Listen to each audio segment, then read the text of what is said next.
VS99 news కి స్వాగతం. ముందుగా బులెటిన్ లో హెడ్లైన్స్. వికసిత్ భారత్ లక్ష్యంగా అన్ని వర్గాల ప్రజలకు ప్రయోజనాలు, చారిత్రాత్మక బడ్జెట్ను ప్రవేశపెట్టాం.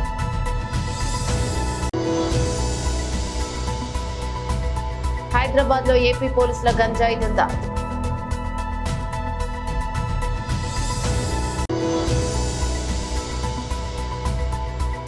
ఇసుకుపోతున్న స్టాక్ మార్కెట్లు. వికసిత్ భారత్ లక్ష్యంగా అన్ని వర్గాల ప్రజలకు ప్రయోజనాలు, చారిత్రాత్మక బడ్జెట్ను ప్రవేశపెట్టాం. ये बजट विकसित भारत के 4 स्तंभ युवा, गरीब, महिला और किसान सभी को एम्पावर करे। निर्मला जी का ये बजट देश के भविष्य के निर्माण का बजट। इस बजट में 2047 के विकसित भारत की नींव को मजबूत करने की गारंटी। मैं निर्मला जी और उनकी टीम को बहुत बहुत बधाई देता हूं। साथियों, इस बजट में युवा भारत की युवा आकांक्षाओं का, भारत की यंग एस्पिरेशंस का प्रतिबिंब है। बजट में 2 महत्वपूर्ण निर्णय लिए गए। रिसर्च और इनोवेशन 1 लाख करोड़ रुपए का फंड बनाने की घोषणा। बजट में स्टार्टअप्स को मिलने वाली टैक्स छूट के विस्तार का भी ऐलान। इस बजट में फिस्कल डेफिसिट को नियंत्रण में रखते हुए कैपिटल एक्सपेंडिचर को 11,11,111 करोड़ रुपए की ऐतिहासिक ऊंचाई दी गई। अर्थशास्त्रियों की भाषा में कहें तो एक प्रकार से स्वीट स्पॉट है। इससे भारत में 21वीं सदी के आधुनिक इंफ्रास्ट्रक्चर के निर्माण के साथ ही युवाओं के लिए अनगिनत रोजगार के नए अवसर तैयार हो। बजट में वंदे भारत स्टैंडर्ड 40,000 आधुनिक बोगियां बनाकर उन्हें सामान्य यात्री ट्रेनों में लगाने का ऐलान किया। इससे देश के अलग अलग रेल रूट पर करोड़ों यात्रियों में आरामदायक यात्रा का अनुभव बढ़ेगा। साथियों, हम एक बड़ा लक्ष्य तय कर उसे प्राप्त करते हैं और फिर उससे भी बड़ा लक्ष्य अपने लिए तय कर। गरीबों के लिए हमने गांवों और शहरों में 4 करोड़ से अधिक घर बनाए। अब हमने 2 करोड़ और नए घर बनाने का लक्ष्य रखा। हमने 2 करोड़ महिलाओं को लखपति दीदी बनाने का लक्ष्य रखा था। अब इस लक्ष्य को बढ़ाकर 3 करोड़ लखपति दीदी बनाने का कर दिया है। आयुष्मान भारत योजना ने गरीबों की बहुत मदद। अब आंगनवाड़ी और आशा वर्ग उन सबको इस योजना का लाभ मिले। साथियों, इस बजट में गरीब और मध्यम वर्ग एम्पावर कर उनके लिए आय के नए अवसर बनाने पर भी बहुत जोर दिया गया। रूफटॉप सोलर अभियान में 1 करोड़ परिवारों सोलर रूफटॉप के माध्यम से मुफ्त बिजली प्राप्त हो। इतना ही नहीं, सरकार को अतिरिक्त बिजली बेचकर लोगों को 15 से 20 हजार प्रति वर्ष की आय भी होगी। साथियों, आज जिस इनकम टैक्स रेमिशन स्कीम की घोषणा की गई, उससे मध्यम वर्ग के करीब 1 करोड़ लोगों को बड़ी राहत मिलेगी। पिछली सरकारों ने सामान्य मानवी के सिर पर दशकों से ये बहुत बड़ी तलवार लटका कर रखी। आज इस बजट में किसानों के लिए भी बहुत महत्वपूर्ण और बड़े निर्णय लिए गए। नैनो डीएपी का उपयोग हो, पशुओं के लिए नई योजना हो, पीएम मत्स्य संपदा योजना का विस्तार हो और आत्मनिर्भर ऑयल सीड अभियान हो। इससे किसानों की आय बढ़ेगी और खर्च कम होगा। मैं एक बार फिर सभी देशवासियों इस ऐतिहासिक बजट के लिए शुभकामनाएं देता हूं। बहुत बहुत హైదరాబాద్లోని బాచ్పల్లిలో శుక్రవారం తెల్లవారుజామున సంచలనం చోటు చేసుకుంది. గంజాయి స్మగ్లింగ్ చేస్తూ ఆంధ్రప్రదేశ్కు చెందిన 2 కానిస్టేబుళ్లు బాలానగర్ పోలీసులకు పట్టుబట్టారు. కారులో గంజాయి తరలిస్తూ అడ్డంగా దొరికిపోయారు. డబ్బు సంపాదనే లక్ష్యంగా డ్యూటీకి సెలవు పెట్టి మరీ గంజాయి దందాకు తరలిప్పారు. ముందస్తు సమాచారం అందడంతో తెలంగాణ పోలీసులు తనిఖీ చేపట్టడంతో రెడ్ హ్యాండెడ్ గా పట్టుబట్టారు. పోలీసులు తెలిపిన వివరాల ప్రకారం బాచుపల్లిలో గంజాయి అమ్మేందుకు 2 వ్యక్తులు ప్రయత్నిస్తున్నారంటూ సమాచారం అందడంతో బాలానగర్ ఎస్ఓటీ పోలీసులు అప్రమత్తమయ్యారు. శుక్రవారం తెల్లవారుజామున వాహనాలు తనిఖీ చేపట్టారు. దీంతో ఓ కారులో 22 కిలోల గంజాయి బయటపడింది. ఆ కారులో ఉన్న 2 వ్యక్తులను అదుపులోకి తీసుకుని ప్రశ్నించగా విస్తుపోయే విషయం బయటపడింది. వారిద్దరూ ఏపీ పోలీస్ శాఖకు చెందిన వారని, కాకినాడలో ఒకరు హెడ్ కానిస్టేబుల్ అని, మరొకరు కానిస్టేబుల్ గా విధులు నిర్వహిస్తున్నారని తేలింది. విధులకు సెలవు పెట్టి మరీ గంజాయి దందాకు పాల్పడుతున్నారని పోలీసులు తెలిపారు. కేసు నమోదు చేసి వారిద్దరిని బాచుపల్లి పోలీస్ స్టేషన్ కు తరలించినట్లు వివరించారు. నిన్న నష్టాల్లో ముగిసిన దేశీయ స్టాక్ మార్కెట్లు ఈ రోజు దూసుకుపోతున్నాయి. ఈ ఉదయం లాభాలు ప్రారంభమైన మార్కెట్లు భారీ లాభాలు ట్రేడ్ అవుతున్నాయి. సెన్సెక్స్ 770 పాయింట్ల లాభంతో 72,415 వద్ద కొనసాగుతుంది. ఇక నిఫ్టీ 238 పాయింట్లు పెరిగి 21,935 వద్ద కొనసాగుతోంది.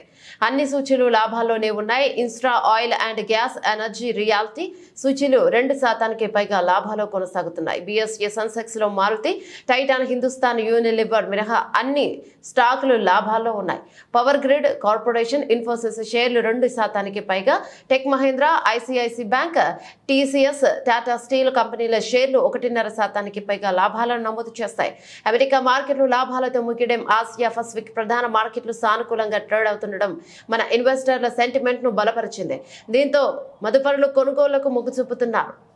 గజ్వేల్ ఎమ్మెల్యేగా ప్రమాణ స్వీకారం చేశారు. బీఆర్ఎస్ అధినేత కేసీఆర్ ను పార్టీ నాయకులు పూల బొకేలతో, కండువాలతో సత్కరించి మర్యాదపూర్వకంగా కలిశారు.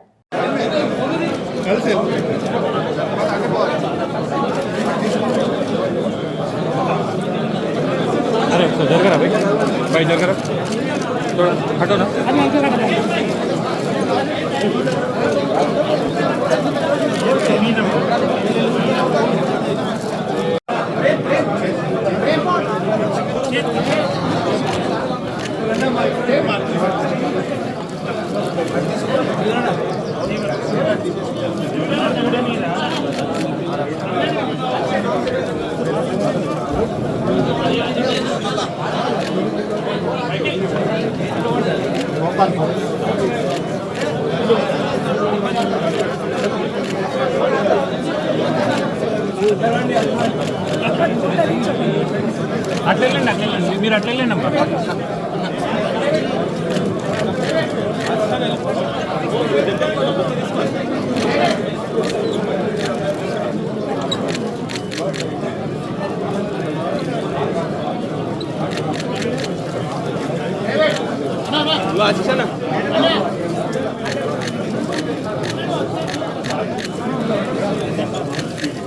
జాతీయ నులిపురుగుల నివారణ దినోత్సవం పురస్కరించుకుని నులిపురుగుల నివారణకు అవసరమైన చర్యలు తీసుకోవాలని 1 నుంచి 19 సంవత్సరాల వయసులోప పిల్లలందరికీ తప్పనిసరిగా అలెబ్జాంజోల్ మాత్రలు వేయాలని స్థానిక సంస్థల అదనపు కలెక్టర్ జె అరుణశ్రీ అన్నారు. స్థానిక సంస్థల అదనపు కలెక్టర్ జె అరుణశ్రీ సమీకృత జిల్లా కలెక్టరేట్లోని తన ఛాంబర్లో నులిపురుగుల నివారణకు సంబంధిత అధికారులతో సమీక్షించారు. ఈ సందర్భంగా వారు మాట్లాడారు. వాళ్ళే కదా ప్లేస్ టార్గెట్స్ టీచర్స్ మీరు ఓన్లీ ప్రొవైడ్ చేస్తారా అంతే మా స్టాఫ్ ఉన్న ప్లేస్ లో వేస్తారు మేడం. ఒకవేళ ఎక్కడైనా షాప్ పంపించండి వితౌట్ ఆశా పేరెంట్స్ సరే ఏదేమంటే ఆన్ కాల్ ఇమీడియట్గా అవైలబుల్ ఎలా చూడండి. బట్ ఆశాస్ ఉండొచ్చు, ఆశాస్ అవన్నీ చాలా మంది కన్ఫర్మ్ చేసుకోండి. వాడేదా మరి వాళ్ళు అది వేసుకున్నారా వేసుకున్నారా లేదా కన్ఫర్మ్ చేసుకోండి. Okay hostels not only BC అమ్మా స్టడీస్ అందరూ కామన్ రెసిడెన్షియల్ స్కూల్స్ ఉంటాయి కదా. రెసిడెన్షియల్ స్కూల్లో ఎడ్యుకేషన్ వాళ్ళు ఏం ఉంటారు కదా, వాళ్ళ సెపరేట్ ప్యారల్ ఉంటారు కదా, వాళ్ళకి ఎలా వెళ్ళాలి కమ్యూనికేషన్ ఎలా కదా. సో డిస్ట్రిక్ట్ కోఆర్డినేటర్ ఉంటారు కదా, హెడ్క్వార్టర్ ప్రిన్సిపల్ రెసిడెన్షియల్ స్కూల్స్ కూడా వెళ్ళాలి. సో బీసీ ఎస్సీ వచ్చారా, ఎస్సీ హాస్టల్ ఎస్సీ మీటింగ్లో సిరికొండ మండలం గాడ్గోలు గ్రామవాసి మాజీ ఒలింపిక్ సంఘం అధ్యక్షులు గడల రాములు గురువారం ముఖ్యమంత్రి రేవంత్ రెడ్డిని మర్యాదపూర్వకంగా కలిసి పుష్పగుచ్చం ఇచ్చి శాల్వాతో సన్మానించి శుభాకాంక్షలు తెలిపారు. ఈ కార్యక్రమంలో నిజామాబాద్ జిల్లా నాయకులు పాల్గొన్నారు.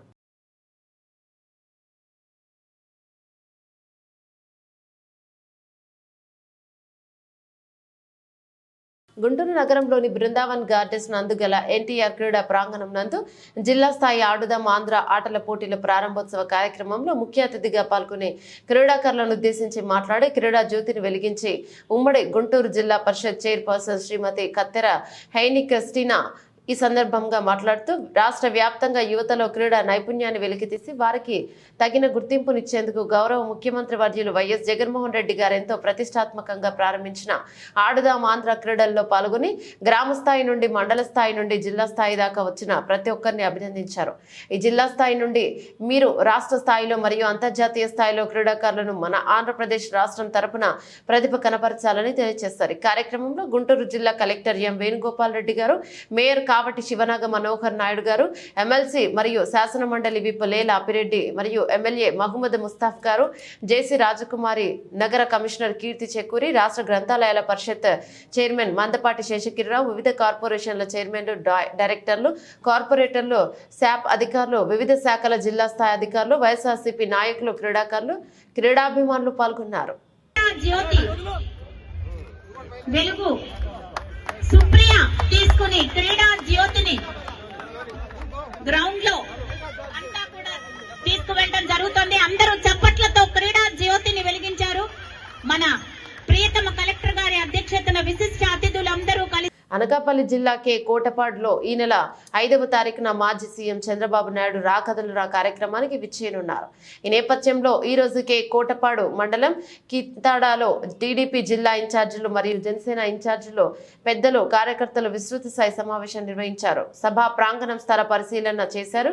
2 లక్షల జనాలకు సమీకరణాలు వచ్చేలా ఏర్పాట్లపై చర్చాగోష్ఠి చేశారు. 2024 సార్వత్రిక ఎన్నికల్లో టీడీపీ గెలిపే లక్ష్యంగా పనిచేయాలని చంద్రబాబు సమావేశం జన సమీకరణాలు అధిక సంఖ్యలో చేయాలని, క్యాడర్ అంతా సమిష్టిగా కృషి చేయాలని దిశానిర్దేశం. కార్యక్రమంలో వెలగపూడి రామకృష్ణరాజు, బండారు సత్యనారాయణ, పీలా గోవింద్, పివిజి కుమార్, రామనాయుడు, పైలా ప్రసాద్, తాతయ్య బాబు, గండి బాబ్జీ తదితరులు పాల్గొన్నారు.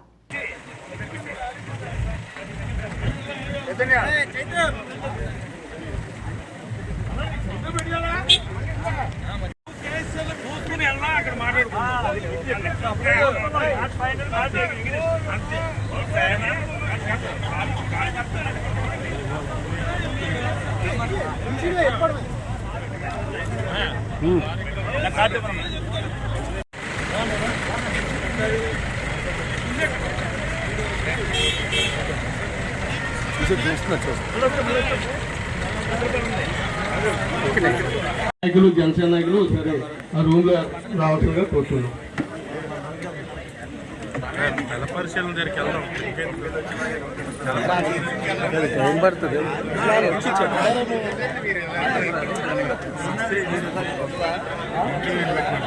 చేయడం జరిగింది. దీనికి ఏంటంటే మెయిన్ ఏంటంటే మొబిలైజేషన్. రా కదిల్ రాని ప్రోగ్రామ్కి ఆల్రెడీ స్టేట్లో ఉన్నటువంటి 17 జిల్లాల్లో పార్లమెంట్ దీంట్లో ఆల్రెడీ సభలు జరిగాయి. మరి మన సభ కూడా సక్సెస్ఫుల్గా స్టేట్లోనే బ్రహ్మాండంగా జరిగిందిరా అనకాపల్లి పార్లమెంట్ పరిధిలో. మాడుగుల అన్న పేరు మరి ఇక్కడ ఉన్నటువంటి ప్రతి కార్యకర్త కూడా, ప్రతి నాయకుడు కూడా మన బాధ్యత తీసుకుంటే అది పెద్ద సక్సెస్ ఏంటనే ఏవి కాదు. గతంలోనే మినీ మహానాడు పెట్టేటప్పుడే మరి బ్రహ్మాండంగా అనకాపల్లి పార్లమెంట్లో మరి చోడవరంలో మినీ మహానాడు స్టేట్లోనే పేరు తీసుకొచ్చారు.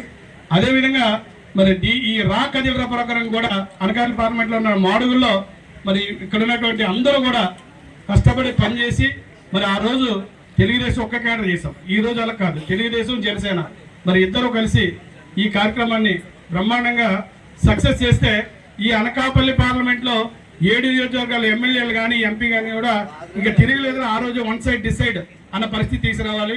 మరి ఏంటంటే ఈ మొబిలైజేషన్ గురించి అయితే పెద్దలు కూడా ఇప్పుడే చెప్తున్నాం సార్. మేము ఆల్రెడీ మా పెద్దలందరం కూడా మా ఎక్స్ఎమ్మెల్యే రాజు గారు, మల్లడి గారు, నేను అలాగే మా జనసేన ఇన్ఛార్జ్ పివిఎస్ఎన్ రాజు గారు అందరూ కూడా డిస్కస్ చేసుకున్నాం. మరి మాకు అబ్జర్వ్గా వస్తున్నటువంటి బాబ్జీ గారు కూడా ఇప్పుడే విషయం చెప్పేస్తున్నాం. ఇది అయిపోయిన తర్వాత ఈరోజు 3-4 గంటలకే చోడవరంలో జనసేన పార్టీ వాళ్ళు మనం కూడా ఆల్రెడీ ఈ మొబిలైజేషన్ టీం మీద మండల పార్టీతో మీటింగ్ కూడా ఏర్పాటు చేసుకొని మరి ఏ మండలం నుంచి వెళ్తా అన్నది రేపు ఉదయాన్నే మండల వైజ్ కూడా, అంటే ఈరోజు కాన్స్టిట్యూన్సీ వైజ్ మేము సమన్వయ కమిటీ కూడా మీటింగ్ కూడా ఆల్రెడీ మాకు ఉన్న ఏం చేయాలన్నది కొంత తెలుసు కాబట్టి ఇక్కడ అందరూ కూడా తెలుసు. కాబట్టి ఈ రోజే మధ్యాహ్నం 3 గంటలకు కూడా మీటింగ్ పెట్టుకుని జవహర్లాల్ నెహ్రూ ఫార్మాసిటీలో ఘనంగా ప్రారంభమైన వైజాగ్ ఫార్మాలాల్ క్యాబ్ expo exhibition Jawaharlal Nehru pharma city క్రీడా మైదానంలో ఫార్మాలాల్ క్యాబ్ ఎక్స్పోను Anant Barbadikar president BU specialty product ఎక్స్ పిపిఓఆర్ఏ మరియు జి సాంబశివరావు శ్రావణ్ షిప్పింగ్ చైర్మన్లు పాల్గొని జ్యోతి ప్రజ్వలన చేసి ప్రారంభించారు. ఎంఏఎస్ఆర్ఎం అధ్యక్షుడు ఎం శివరాం ప్రసాద్, ఎంఏఎస్ఆర్ఎం కార్యదర్శి J Subbarao, exhibition media director Ajit Kumar Shukla వారి ఆధ్వర్యంలో 3 రోజుల పాటు జరుగుతాయని తెలిపారు. ఎగ్జిబిషన్ లో అంతర్జాతీయ స్థాయి ఫార్మా కంపెనీలు 5, 100 జాతీయ స్థాయి ఫార్మా కంపెనీలు, ఆంధ్రప్రదేశ్ మొత్తం మీద లోకల్ ఫార్మా కంపెనీలు 20, మొత్తం మీద 125 కంపెనీలు పాల్గొంటాయని, దీంట్లో దాదాపు 1000 ప్రొడక్ట్స్ ని మార్కెటింగ్ చేయడానికి ఈ ఎక్స్పోని ఫార్మా కంపెనీలో విధులు నిర్వర్తిస్తున్న 6000 ఎంప్లాయీస్ వినియోగించుకోవాలని, ప్రతి ఫార్మా కంపెనీ వాళ్ళు ఈ అవకాశాన్ని సద్వినియోగం చేసుకోవాలన్నారు. మార్కెట్లోకి ఇవేమి లేటెస్ట్ ఎక్విప్మెంట్ ఇన్స్ట్రుమెంట్స్ వచ్చాయో తెలుసుకోవడానికి ఇది ఎంతగానో దోహదపడుతుందన్నారు. అలాగే ఈ ఎక్స్పో ముఖ్యంగా ఫార్మసీ, కెమిస్ట్రీ స్టూడెంట్స్ కి ఎంతగానో ఉపయోగపడుతుందని ఎంఏఎస్ఆర్ఎం అధ్యక్షుడు ఎం శివరాం ప్రసాద్, ఎంఏఎస్ఆర్ఎం కార్యదర్శి జె సుబ్బారావు తెలిపారు. కార్యక్రమంలో S Srinivasarao, Laurus labs CV Lakshmanarao, Laurus labs M Sivaram Prasad, వదంత్ లైఫ్ సైన్స్ ప్రతినిధులు మరియు ఫార్మా యాజమాన్య ప్రతినిధులు పాల్గొన్నారు. పర్టికులర్గా ఈ ఎగ్జిబిషన్ మీడియా తరఫున మనం ఈ 3 days పెట్టుకున్న ఫార్మా ల్యాబ్ కెమ్ ఎక్స్పో 2024 అన్నది మన ఎగ్జిబిటర్స్ 125 ఎగ్జిబిటర్స్తో పాటు ఇండస్ట్రీ మెంబర్స్ అందరికి కూడా పర్టికులర్గా ఆంధ్రప్రదేశ్లో ఉన్న 230 ఇండస్ట్రీస్లో, బల్క్ డ్రగ్ ఇండస్ట్రీస్లో, వైజాగ్లో సరౌండింగ్లో ఉన్న 160 ఇండస్ట్రీస్కి మోర్ అడ్వాంటేజ్గా ఉంటుంది ఇది. దీంతోపాటు ఇండస్ట్రీతో పాటు ఈ ఇండస్ట్రీలో ఉన్న ఎంప్లాయీస్ పర్టికులర్గా అరౌండ్ 60,000 ఎంప్లాయీస్ వర్క్ చేస్తున్నారు. బోత్ జేఎన్ ఫార్మాసిటీ కానీ, అచ్యుతాపురం కానీ, నక్కపల్లి కానీ, పైడి భీమవరం కానీ, ఈ పుష్పాట్ రేగా కానీ, ఇవన్నీ కలిపి అరౌండ్ 60,000 ఎంప్లాయీస్ ఫార్మసీ స్టూడెంట్స్ కానీ, కెమిస్ట్రీ స్టూడెంట్స్ వర్క్ చేస్తున్నారు. ఇది రెగ్యులేటరీ ఎన్విరాన్మెంట్లో ఏంటంటే డే టు డే మనం అప్డేట్ కాకపోతే మార్కెట్లో నిలబడలేరు. ఈవెన్ ఎంప్లాయీ కూడా ఆల్వేస్ అప్డేషన్ ఈజ్ నాలెడ్జ్ అనేది అప్డేట్ చేసుకోవాల్సిన అవసరం ఉంటుంది. బయట మార్కెట్లో ఏమేమి లేటెస్ట్ ఎక్విప్మెంట్స్ ఉన్నాయి, ఇన్స్ట్రుమెంట్స్ ఏమున్నాయని తెలుసుకోవటానికి మనం ఇక్కడి నుంచి సుదూర ప్రాంతాల్లో జరిగే ఎగ్జిబిషన్కి ఈచ్ ఇండస్ట్రీ నుంచి 3-4 వెళ్తూ ఉన్నాం, ట్రావెల్ చేస్తున్నాం. కానీ ఆ ఆపర్చునిటీ ఇక్కడ ఉన్న ఇండస్ట్రీస్కి ఇక్కడున్న 60,000 ఎంప్లాయీస్కి వచ్చింది.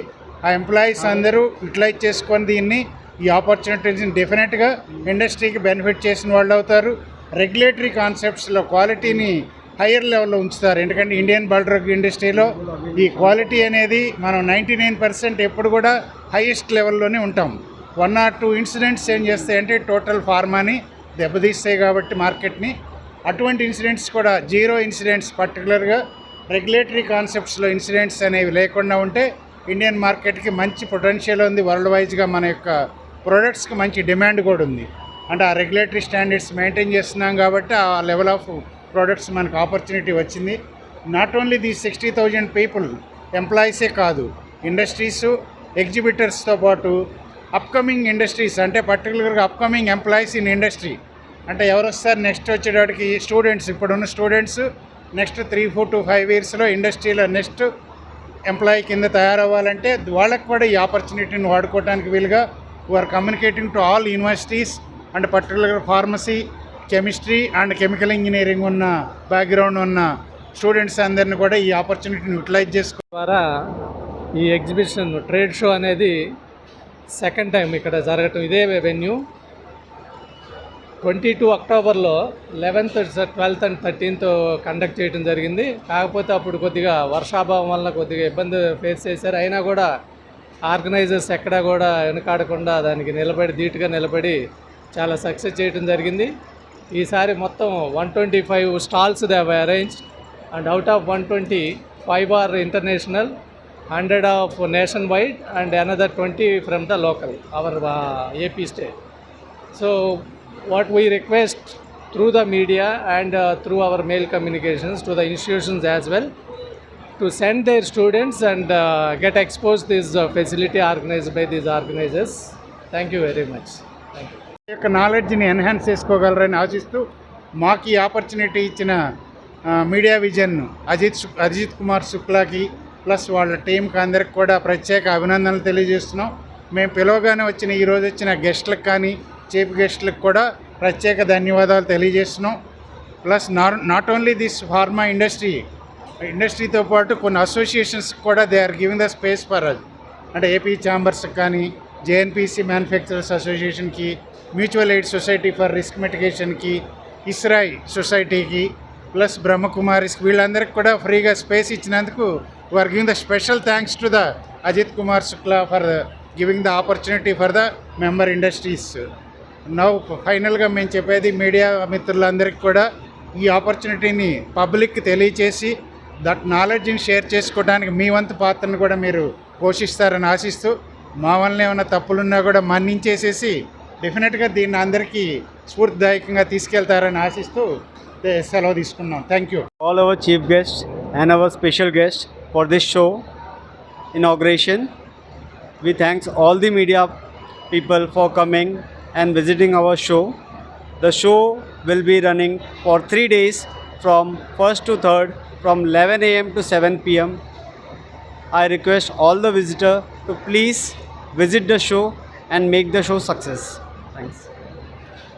కాకినాడ జిల్లా పత్తిపాడు తహసీల్దార్గా ఇప్పటి వరకు విధులు నిర్వర్తించిన పిండి వీర వెంకట గోపాలకృష్ణకు ఎన్నికల విధుల్లో భాగంగా ఏలూరు జిల్లా చింతలపూడి తహసీల్దార్ కార్యాలయంకి బదిలీ అయిన సందర్భంగా గురువారం రాత్రి పత్తిపాడు లయన్స్ క్లబ్ కళ్యాణ మండపంలో బదిలీపై వెళ్తున్న తహసీల్దార్ గోపాలకృష్ణకు సన్మాన సభను ఏర్పాటు చేశారు. ఈ సభలో ముందుగా పలువురు వక్తలు మాట్లాడుతూ గత 4 సంవత్సరాల నుండి ప్రజలకు, రైతులకు ఆయన చేసిన సేవలు కొనియాడారు. కార్యక్రమంలో మండల వీఆర్ఓల సంఘం అధ్యక్షుడు చందక దుర్గాప్రసాద్ ఆధ్వర్యంలో మండల YCP convener Panchadi Veerababu, BJP నాయకుడు సింగిల్ దేవి సత్యరాజు, పిసిసి సభ్యుడు Dharnala Kota Seenu, APM Y Venkat society అధ్యక్షుడు G Suresh, AMC vice chairman షేర్ కృష్ణ, గోల జయశేఖర్, న్యాయవాదుల వివిధ శాఖల ఉద్యోగులు, వీఆర్ఓలు మరియు తహసీల్దార్ కార్యాలయ సిబ్బంది తదితరులు తహసీల్దార్ గోపాలకృష్ణకు శాల్వాలు కప్పి పూలమాలలు, మెమంటోలతో ఘనంగా సత్కరించారు.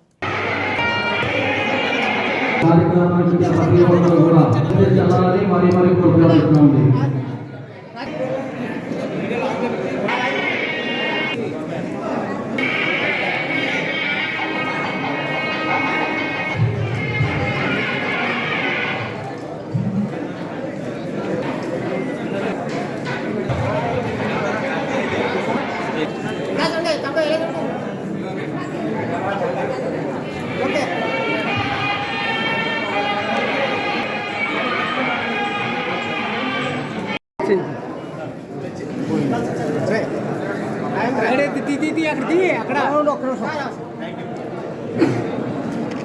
ఫ్రంట్కి వెళ్ళిపోకండి వంద తీసుకోండి బాగుంది.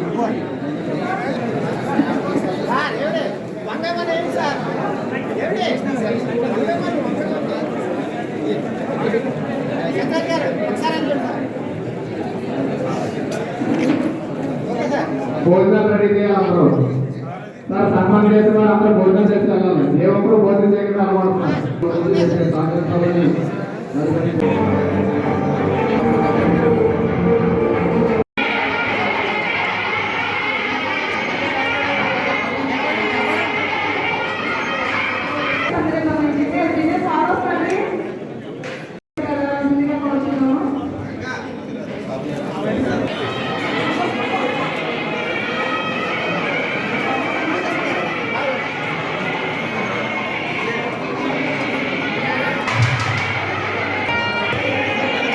కార్యక్రమానికి ప్రతి ఒక్కరు కూడా చల్లాలని మరి కోరుకుంటున్నామండి.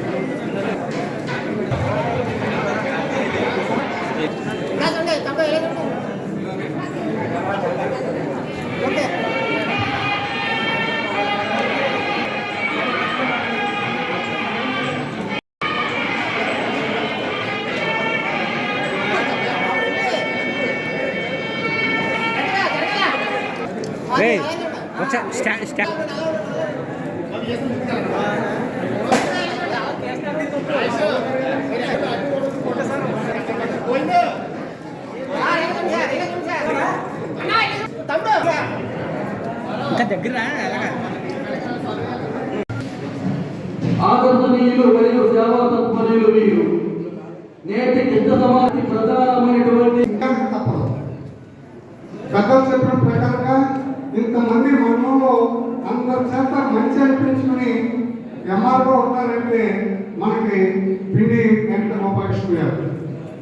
ఇంకొక విషయం చెప్పాలి, నేను ఏజెన్సీలో భద్రాచలం, విఆర్పూర్, చింతూరు ఆ ఏరియాలో పర్యటన చేసినప్పుడు వారు కూడా అక్కడ ఉన్నారు. కానీ నాకు అక్కడ ఉన్న విషయం నాకు తెలియదు. నాకు వీరని తెలియదు, నేను ఎవరు వారికి తెలియదు. నేను ఆ ప్రాంతం నుంచి ఇక్కడికి వచ్చిన తర్వాత ప్రతిపాడు మా ఎంఆర్ గారు వచ్చేసేదాకా చాలా ఎన్నో పనుల్లో కాలేజీలో చదివినప్పుడు అవ్వచ్చు, తర్వాత అవ్వచ్చు, వారు వివిధ సంఘాల్లో పనిచేసి అక్కడ ఉన్న ఉపాధ్యాయులకే విషయాలుగా తోడ్పడి సహకరించిన వ్యక్తి మన ఎంఆర్ఓ గారు. ఎంత పెద్ద అయినా సరే వారు మళ్ళీ ప్రమోషన్ రావాలి. అదేనే ఎప్పుడు ఈ ఎలక్షన్ అడవులు అయిపోయిన తర్వాత మన ప్రాంతంలో వచ్చి మళ్ళీ ఎంఆర్ఓగానే ఇక్కడ పనిచేసి అధికారి అంటే ఆఫీస్ చుట్టూ తిరిగి అక్కడే ఉండి సాయంత్రం అవగానే ఇంటికి వెళ్ళిపోవడం అట్లా కాకుండా ఎక్కడ పనిచేసినా సరే మన అక్కడ పనిచేసిన నాయకులు కావచ్చు, ఇర్రెస్పెక్టివ్ ఆఫ్ ఎనీ పార్టీతో సంబంధం లేకుండా ప్రతి ఒక్కరితో స్నేహంగా ఉండడం. సో వెళ్ళడం నాకు అనేది అలవాటు అయిపోయింది. సో రిజిడ్గా ఉండడం, నా చుట్టూ గిరి చేసుకుని ఇందులోనే ఉండడం. సో నాకు అది సంబంధం లేదు, ఇది సంబంధం లేదు అనుకోవడం కాకుండా పనిచేయడానికి ప్రయత్నం చేశాం. సో నేను ఈ మండలానికి వచ్చిన తర్వాత మొట్టమొదటిసారిగా వచ్చిన టాస్క్ గిరిజనులకు పట్టాలు ఇవ్వడం. ఇంతవరకు ఇక్కడ గిరిజనులకు ఎవరికి పట్టాలు ఇవ్వలేదు. మనకి 25 గ్రామాలు ఉన్నాయి సప్లైన్ ఏరియాలో. సో ఎవరికి ఎలా ఇవ్వాలో ఈ డివిజన్ ఎవరికి తెలియదు. ఏరియేషన్లో ఉన్న వాళ్ళకి తెలియదు, శంకవరంలో ఉన్న వాళ్ళకి తెలియదు, రౌతులపూడ తహసీల్దార్ ఎవరికి తెలియదు. అంతకుముందు నేను దాదాపు 7 నెలల పాటు ఏజెన్సీ ఏరియాలో పనిచేశాను. సో అక్కడ గిరిజనులకు ఇవ్వాలి పట్టాలని కార్యక్రమం ప్రారంభించాను. సో మధ్యలో నాకు ట్రాన్స్ఫర్ వచ్చి ఇక్కడికి వచ్చాను. సో నేను ఇక్కడ ఉన్న ఎంఆర్ఓలందరినీ గైడెన్స్ చేసి గిరిజనులకు ఏ విధంగా పట్టాలు ఇవ్వాలి, 60 పట్టాలు ఎలా తయారు చేయాలని ప్రోత్సహించి పనిచేయడం వల్ల దాదాపు 2000 మందికి ఈ నియోజకవర్గంలో ప్రతిపాడు నియోజకవర్గంలో 2000 మంది గిరిజనులకు దాదాపు 30, 40, 50 సంవత్సరాల నుండి అడవిని కొట్టి సాగు చేసుకుని మొక్కలు పెంచుకున్న వాళ్ళు, పట్టాలు లేక ఉన్న వాళ్ళందరికీ కూడా మేము పట్టాలు ఇచ్చాం. ఈ ప్రతిపాడు మండలం 25 గ్రామాల్లో ఎక్కడైతే కొండపడంతో 420 కుటుంబాలకు ఇచ్చామని. సో 420 కుటుంబాలకు కూడా దాదాపు 4 ఏళ్ల నుంచి ప్రతి సంవత్సరం 13,500 రూపాయల అకౌంట్లో పడుతున్నాయి. ఇంతకు ముందు వాళ్ళు 60 రూపాయలు పట్టా ఇచ్చుంటే 10 ఏళ్ల నుంచి వాళ్ళ అకౌంట్లో పడి ఉంటే డబ్బులు. కానీ తెలియని కారణంగా, జరగని కారణంగా సో రాలేదు. మేము వచ్చిన తర్వాత ప్రయత్నం చేశాము. ఇక్కడే కాదు, రౌతులపూడిలో గిరిజన న్యాయం జరిగింది, శంకవరంలో గిరిజన న్యాయం జరిగింది, ప్రతిపాడులో గిరిజన న్యాయం జరిగింది. ఇలా అన్ని మండలాల్లో కూడా మేము ఇచ్చే ప్రయత్నం చేశాము. బులెటిన్ ముగించే ముందు హెడ్లైన్స్ మరోసారి. వికసిత్ భారత్ లక్ష్యంగా అన్ని వర్గాల ప్రజలకు ప్రయోజనాలు, చారిత్రాత్మక బడ్జెట్ను ప్రవేశపెట్టాం.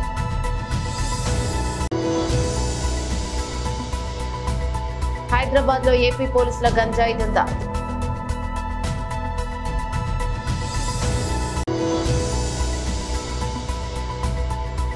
తీసుకుపోతున్న స్టాక్ మార్కెట్లు.